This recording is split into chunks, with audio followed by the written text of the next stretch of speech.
আসসালামু আলাইকুম। শফি 360 ইউটিউব চ্যানেলের পক্ষ থেকে সবাইকে স্বাগত জানাচ্ছি। আর সাথে আছি আমি আপনাদের টিচার শফি আহমেদ। আজকে আরেকটা ফটোশপের টিউটোরিয়াল নিয়ে আসলাম। আজকে আপনাদের দেখাবো ফটোশপে কিভাবে এই যে দেখতে পাচ্ছেন এখন যেরকম আছে আমার ছবিটা, এইরকম একটা ছবি যদি আপনি ক্যামেরা দিয়ে তুলেন, তারপর যদি আপনি চান যে ব্যাকগ্রাউন্ডটাকে ব্লার করে দিবেন, সেই জিনিসটা আপনি কিভাবে করবেন আজকে এই জিনিসটা আপনাদের দেখাবো। তো চলুন কথা না বাড়িয়ে ভিডিওটা শুরু করা যাক। আমি আমার কম্পিউটার স্ক্রিনে চলে এসেছি, অলরেডি দেখতে পাচ্ছেন। অলরাইট, এইখানে এই যে লেয়ারটা আছে, লেয়ারটাকে আপনার ইচ্ছা করলে নর্মাল লেয়ারে রূপান্তরিত করতেও পারেন, নাও করতে পারেন, অথবা নতুন লেয়ার এখানে নিতেও পারেন, নাও নিতে পারেন, কোনো সমস্যা নেই। যে ছবিটা আছে, ছবিটার যে অংশটাকে ব্লার করতে চাই সেইটাকে সিলেক্ট করব। সেই জন্য আমাকে যেটা করতে হবে, এইখানে যে সিলেকশন টুলগুলো আছে, যেমন এইখানে আছে হচ্ছে রেক্টেঙ্গুলার মার্কি টুল, ইলেকট্রিক্যাল টুল, এইগুলো দিয়ে যদি আমরা করতে চাই করব, অথবা আমরা আমাদের যেটা আছে লেসো টুল, পলিগন লেসো টুল, ম্যাগনেটিক লেসো টুল, এইগুলো, অথবা কুইক সিলেকশন অথবা ম্যাজিক ওয়ান টুল, এই যে কোনো একটা দিয়ে আমরা এটাকে সিলেক্ট করে নিব।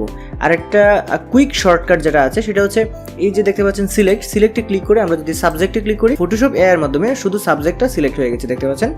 এখন দেখতে পাচ্ছেন যে চেয়ারটা সহ সিলেক্ট হয় নাই, সেই জন্য আমাকে যেটা করতে হবে, চেয়ারটা সহ সিলেকশনটা নিয়ে নিতে হবে। আমি চেয়ারটা সহ সিলেকশনটা নিয়ে ফিরে আসছি। অলরাইট, সিলেকশনটা কিন্তু আমার শেষ। এখন আমরা যেটা করবো, দেখবো যে সিলেকশনটা আসলে ভিতরের দিকে আছে না বাইরের দিকে আছে। আর সিলেকশন মানে কি? সিলেকশন মানে হচ্ছে অ্যাক্টিভ এরিয়া। সো অ্যাক্টিভ এরিয়াটা দেখতে পাচ্ছেন যে ছবিটার ভিতরের দিকে আছে। অর্থাৎ আমি যদি এইখান থেকে কোনো কিছু একটা ফিল করি, যেমন আমার এখানে ফোরগ্রাউন্ড কালার মনে করুন একটা লাল দিয়ে দিলাম, এখন এখানে অল্টার ব্যাক স্পেসে চাপলে কিন্তু ফিল হয়ে গেল। তার মানে হচ্ছে যে আমার সিলেকশন অর্থাৎ অ্যাক্টিভ এরিয়া হচ্ছে ভিতরের অংশটা। সেক্ষেত্রে কন্ট্রোল জেড দিয়ে আবার পূর্বের অবস্থায় গেলাম, এখন কন্ট্রোল শিফট আই দিব, তাহলে ইনভার্স হবে। অথবা এখানে রাইট বাটনে ক্লিক করে যদি এখানে ইনভার্সে ক্লিক করি তাহলে হবে।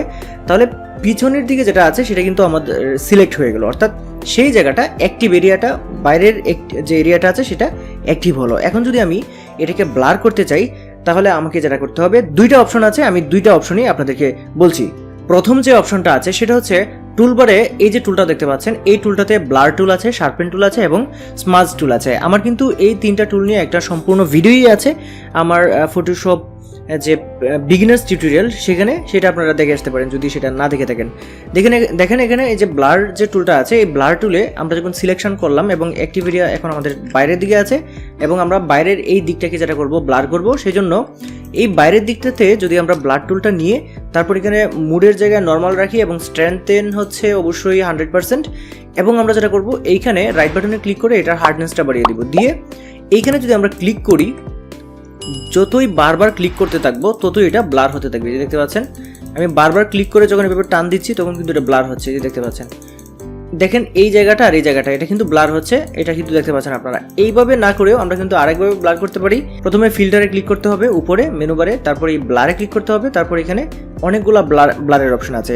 তার মধ্যে সবচেয়ে যেটা আপনার প্রয়োজন হবে এবং সবচেয়ে যেটা সুন্দর, সবচেয়ে বেশি যেটা ইউজ হয় সেটা হচ্ছে এই যে গোশেন ব্লার। এই গোশেন ব্লারে ক্লিক করবেন এবং এইখান থেকে দেখতে পাচ্ছেন যে রেডিয়াস আপনি কত রাখবেন সেটা কিন্তু এখানে বাড়িয়ে দিতে পারবেন। এই যে বাড়ালে এরকম আস্তে আস্তে এরকম একদম সবটা দিয়ে দিলে এরকম হয়ে যাবে।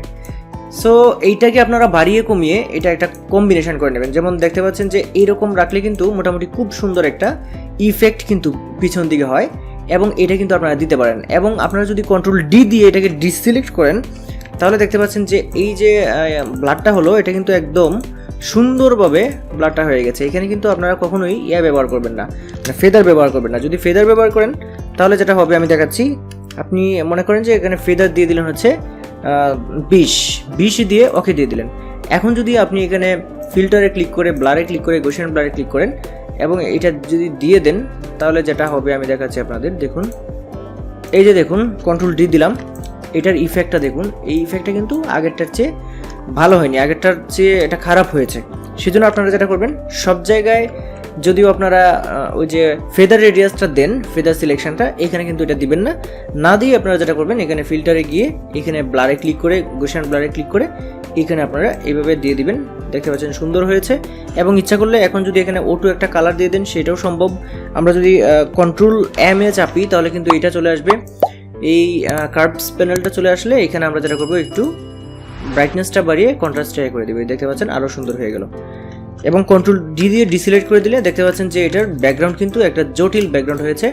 আসলে আমরা কিন্তু এইভাবে যে কোনো ক্যামেরা দিয়ে তোলা হোক, মোবাইল দিয়ে তোলা হোক, যে কোনো ছবি কিন্তু এইভাবে আমরা ব্যাকগ্রাউন্ড ব্লার করে ফেলতে পারবো যে কোনো সময়, যে কোনো অবস্থাতে। বন্ধুরা, আশা করি আজকের এই ভিডিওটা আপনাদের ভালো লেগেছে। আর যদি ভিডিও ভালো লাগে তাহলে ভিডিওতে একটা লাইক দিবেন, কমেন্ট করে যাবেন ভিডিওটা কেমন হলো, এবং অবশ্যই আপনার মতামত জানিয়ে যাবেন। আর এই ভিডিওটি অন্যদের সাথে শেয়ার করে দিবেন যাতে তারাও এই বিষয় সম্পর্কে বা ফটোশপ সম্পর্কে ভালোভাবে জানতে পারে। আর আপনি যদি আমার চ্যানেলে নতুন হয়ে থাকেন তাহলে চ্যানেলটি সাবস্ক্রাইব করে পাশে থাকা বেল আইকনটি চেপে রাখবেন, তাহলে যে কোনো ভিডিও যখনই আপলোড করি সাথে সাথে আপনার এখানে নোটিফিকেশন আকারে সেগুলো চলে যাবে। আজকে ভিডিও এই পর্যন্তই। সবাই ভালো থাকবেন। আসসালামু আলাইকুম।